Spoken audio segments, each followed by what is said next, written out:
Halo. Good morning, advance congratulations kathar saho. Good morning.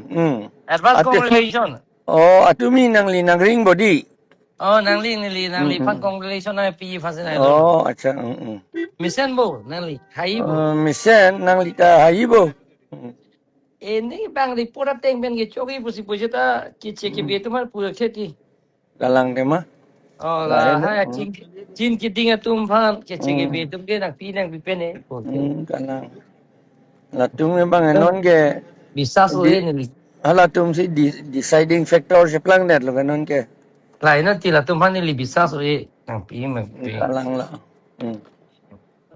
Nang ge te dak ke koson no. Bang atu itu misen musipu Misen nili karjilong tanang liye. Singhason ta misen da MP puda dak coba yat kok pusi puge. Ala ni ceklem olo. Ni poisa da pilo sida nang coba yat pusi pu MP da. Ke jok ke nang li pasti nang jok ata. Lapu lo ni pilo ni rako. Nang li mana silent vote ni ekdom reality alam sen khan po ni long da doi nang long da doi. Silent vote ke nang long du puji. Lapu rako. Open ke ni nang pupe hai. Open ni nang pupe sida silent vote nang li chuak rang som ke long hai. Nang li cici ni pin si long pigi lagi. Silent vote ke nang li pin an long i. Kalang. Nili nang li non la assessment le nil tum da assessment kuri lo la lage chogi gali. Sida abhar to ke silent vote hadi. La abe nang li la Christian votan ke penan long i. Nili cing ni person ni. Kali aho kalam lo. Ini ta BJP fani reality lab sing than la hai. BJP RSS pula salam do ko por pasi pathilok ko la Christian tum ke pipe da tahai.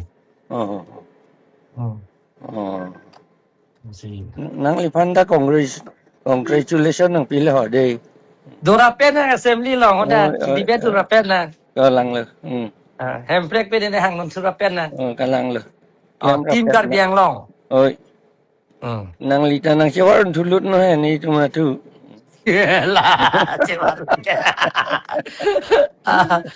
Tarasa ngojin La si claim rapet unigan te. Nang cewar te. Ada Sita ji.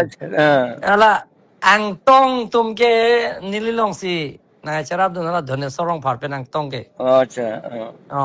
Na tu masap sub nililong pen chingki je than lo. Angera tum ke nililong si na charab lo. Acha. Angtong pen la